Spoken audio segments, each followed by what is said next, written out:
A paz do Senhor Jesus Cristo. Bom dia, irmãos, irmãs, povo abençoado. Glória a Deus. Irmãos, estou muito feliz, muito contente, porque o Senhor tem dado graça, né? E todos os dias estivemos aqui durante 50 dias, né? Hoje é o 51º dia, o dia de número 51 da campanha Desafio de Neemias. Até aqui o Senhor tem nos ajudado, até aqui temos buscado, nos permanecendo firmes no propósito. Hoje nós vamos ler um texto de capítulo 13, estamos aqui no último capítulo do livro de Neemias. Espero que você tenha feito e acompanhado pelo menos a leitura muito rica do livro de Neemias, mas principalmente você participar desse propósito de campanha de oração, de consagração, de vigilância, de reparo, de restauração na sua vida, na sua família e sua casa. E em nome de Jesus, irmãos, do capítulo 13, versículo 24 ao 26, 25, 24 e 25, Neemias vai falar algo muito forte aqui. Hoje, o dia 51 é restaurando a pureza. Restaurando a pureza. A palavra do Senhor diz assim, versículo 24 do capítulo 13 de Neemias. Seus filhos falavam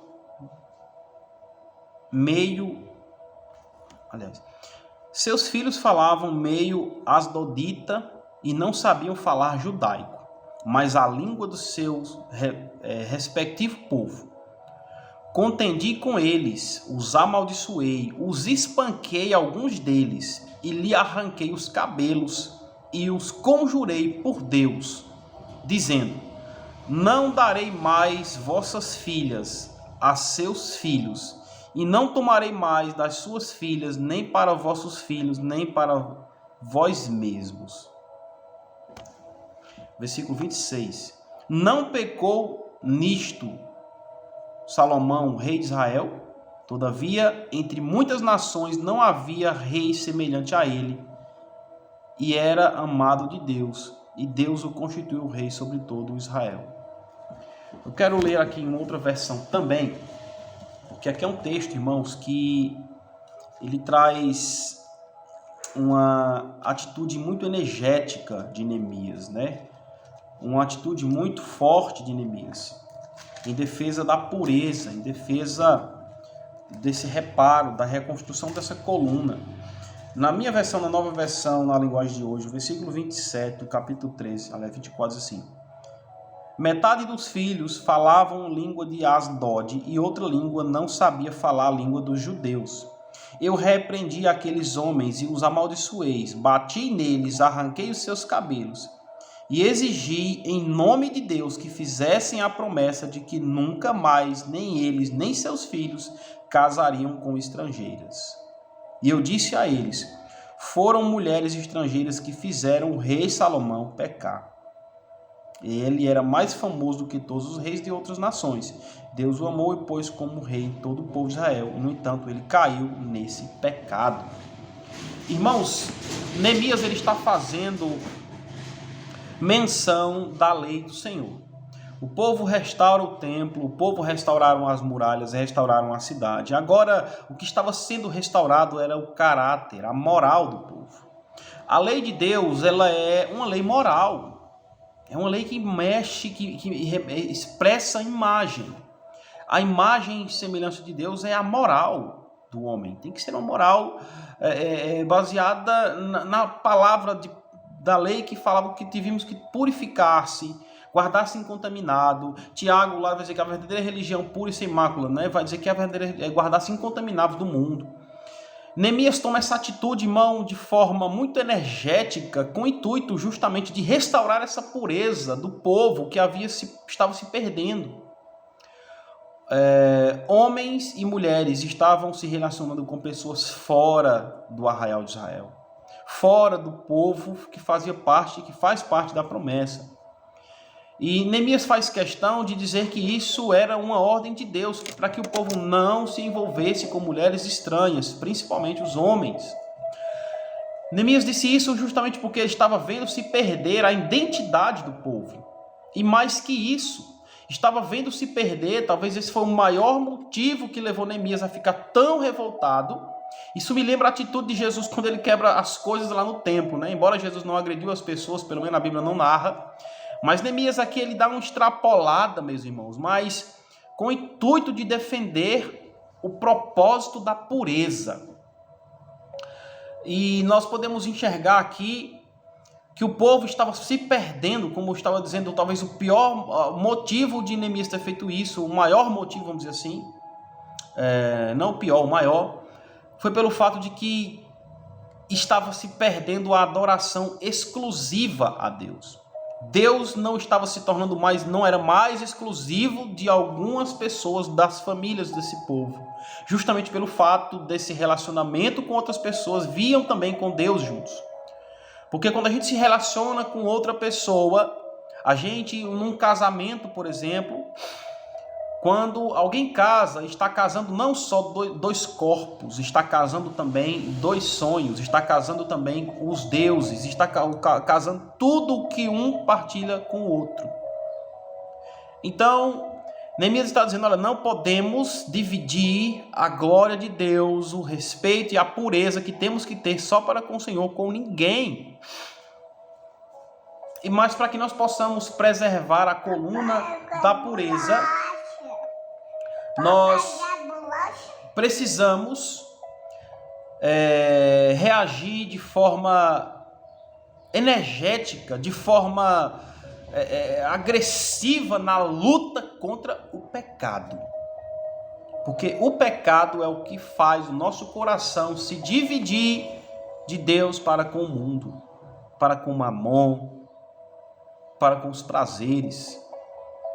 Na luta contra o pecado, Jesus ele vai dizer que você e eu temos que resistir a ponto de derramar sangue se for preciso. Hebreus capítulo 12 vai falar isso. Temos que derramar sangue se for preciso na luta contra o pecado, porque o pecado é o pior mal que veio sobre a humanidade. Não é o diabo, irmão. O pior mal é o pecado. Porque é no pecado que o diabo se agarra com o intuito de fazer com que as pessoas venham perecer. E a outra coisa também que Neemias vai confrontar aqui é a miscigenação, é a mistura.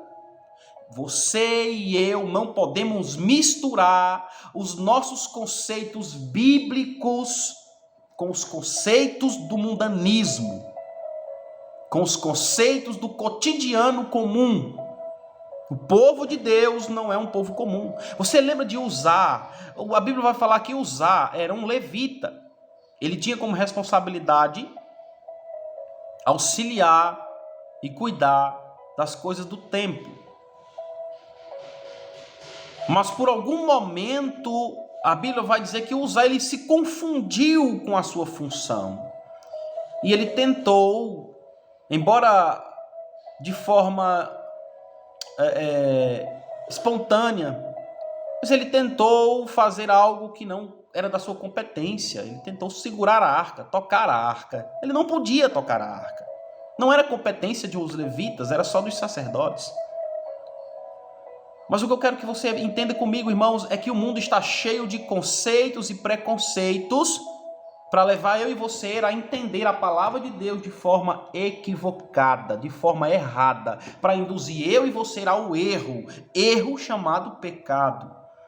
E se nós formos induzidos ao erro, nós vamos misturar o conceito bíblico com o conceito humano, naturalista e até diabólico. Por isso que eu e você precisamos gastar a nossa energia, pagar o preço que for, para manter a pureza da palavra, para manter a pureza da santidade, para manter a pureza do propósito, para manter a fidelidade na visão. Porque senão, corremos o risco de fazer como esses filhos desse povo, que não só se contaminaram com deuses estranhos, mas com conceitos estranhos.